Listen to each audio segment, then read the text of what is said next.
नमस्ते, the health care today में आपका स्वागत है। आज हम बात करेंगे डैमेज लंग का सिम्टम्स क्या है और हम इसको कैसे ट्रीट कर सकते हैं।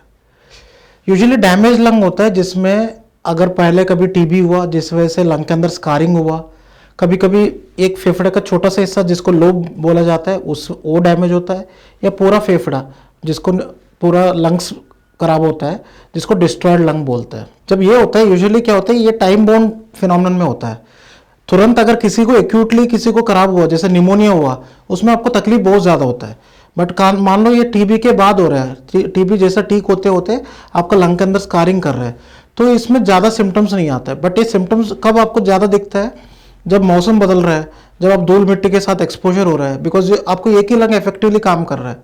सो इस वजह से आपको काशी, बलगम, बुखार जैसा मौसम बदलने में चीज़ बढ़ जाता है। तो नॉर्मली इनका कोर्स ऐसा होता है, जैसा ये सारी तकलीफ होता है आप एंटीबायोटिक लेते हो, आराम मिल जाता है, कुछ दिन आपका गाड़ी फिर सही चलता है, कोई तकलीफ नहीं होता है। फिर कुछ दिन के बाद फिर से प्रॉब्लम होना शुरू हो जाता है, फिर से काशी, बलगम यही तकलीफ होता है, फिर से आपको एंटीबायोटिक का ज़रूरत पड़ता है।